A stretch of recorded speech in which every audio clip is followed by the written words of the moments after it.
महाभारत को एक महाकाव्य के तौर पर जानते हैं, है ना? पर असल में ये सिर्फ एक कहानी नहीं, बल्कि अनगिनत रहस्यों का एक गहरा सागर है। तो आज हम इसी सागर में गोता लगाएंगे और कुछ ऐसे छुपे हुए सच सामने लाएंगे जो इस महान गाथा को देखने का नजरिया ही बदल देंगे। सोचिए जरा, एक ऐसा कवच जो किसी धातु का नहीं बल्कि जन्म से ही कर्ण की त्वचा का हिस्सा था, जो उसे दुनिया के किसी भी अस्त्र शस्त्र से बचाता था। सवाल यह है कि उस अभेद्य कवच का आखिर हुआ क्या वो आज भी कहीं मौजूद है? अब ये कहानी तो उम्र की सारी हदों को पार कर जाती है। एक ऐसा योद्धा जो इतना बुजुर्ग था कि उसे देखने के लिए अपनी पलकों को कपड़े से बांधना पड़ता था, पर जब वो मैदान में उतरा तो भीम जैसा महाबली भी उसके सामने टिक नहीं पाया। आखिर कौन था वो? ये शायद इतिहास की सबसे बड़ी और दुखद विडंबनाओं में से एक है। एक ऐसी सेना जिसे खुद भगवान ने बनाया, जिसे कोई हरा नहीं सकता था, पर जब उसी सेना को अपने ही भगवान के खिलाफ लड़ना पड़ा तो उसका अंजाम क्या हुआ होगा? तो चलिए तैयार हो जाइए महाभारत के उन पन्नों को पलटने के लिए जिनमें छिपी है कुछ अविश्वसनीय कहानियाँ। तो सबसे पहले बात करते हैं एक ऐसे योद्धा की जिसकी उम्र भले ही ढल चुकी थी, लेकिन जिसके हौसले ने कुरुक्षेत्र के मैदान में बड़े बड़े सूरमाओं के पसीने छुड़ा दिए थे।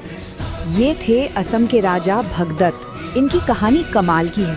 मतलब एक तरफ तो वो इतने बूढ़े थे कि अपनी लटकती पलकों की वजह से देख भी नहीं पाते थे, और दूसरी तरफ जब वो अपने हाथी सुप्रतीक पर सवार होकर निकले तो उन्होंने पांडव सेना में हाहाकार मचा दिया।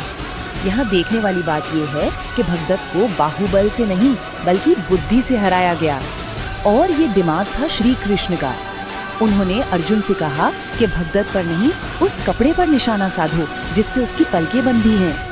जैसे ही कपड़ा कटा, भगदत्त अंधे हो गए और अर्जुन ने मौका देखकर उन पर अंतिम प्रहार कर दिया। अब आते हैं उन दिव्य उपहारों पर जो मिले तो वरदान के रूप में थे, लेकिन दो महान योद्धाओं के लिए उनकी किस्मत का सबसे बड़ा अभिशाप बन गए। देखिए, कर्ण का जो कवच था ना, वो कोई लोहे या सोने की बनी हुई चीज नहीं थी। वो तो असल में उनकी त्वचा का ही हिस्सा था, एक जैविक कवच। और इसकी कहानी भी गजब की है। ये दंभोद्भव नाम के एक असुर के 1000 कवचों में से बचा हुआ आखिरी कवच था, जिसने कर्ण को अजेय बना दिया था। और यही कर्ण का असली चरित्र सामने आता है। सोचिए, उनके पिता खुद सूर्यदेव उन्हें चेतावनी दे रहे हैं कि अगर ये कवच दान कर दिया तो मृत्यु निश्चित है, लेकिन कर्ण के लिए अपने वचन का मान रखना अपनी जान से भी बढ़कर था। और ये तो एक अलग ही दुखद कहानी है। नारायणी सेना, मतलब खुद श्री कृष्ण की अपनी अजेय सेना। लेकिन देखिए किस्मत का खेल, दुर्योधन ने कृष्ण से उन्हें मांग लिया। नतीजा ये हुआ कि इस सेना को अपने ही भगवान, अपने ही रिश्तेदारों के खिलाफ लड़ना पड़ा।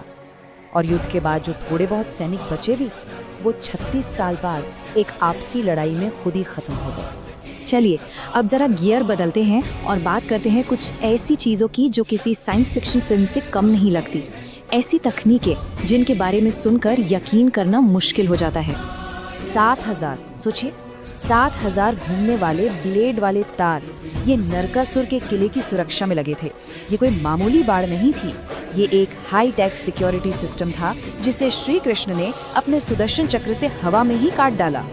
और फिर था राजा शाल्व का उड़ता हुआ शहर सौभ। इसे आप उस जमाने का स्टेल्थ बॉम्बर समझ सकते हैं।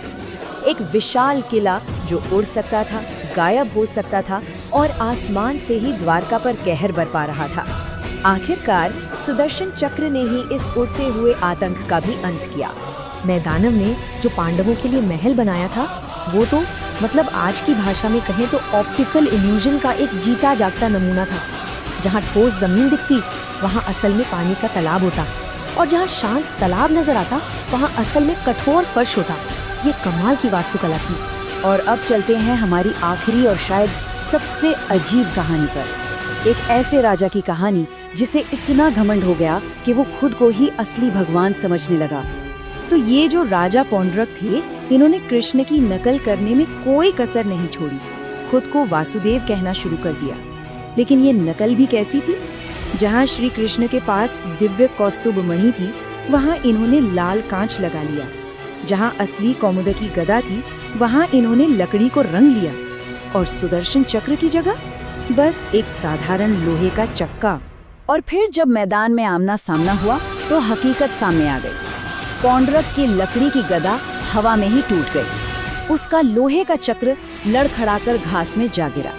और फिर श्री कृष्ण के असली सुदर्शन चक्र ने इस सारी नकल और धोखे को हमेशा हमेशा के लिए खत्म कर दिया। तो आखिर में ये सवाल मन में आता है कि अगर इतनी जानी पहचानी कहानी में इतने सारे रहस्य दबे हो सकते हैं, तो सोचिए हमारे प्राचीन ग्रंथों के पन्नों में और न जाने क्या क्या छिपा होगा जो बस खोजे जाने का इंतजार कर रहा है।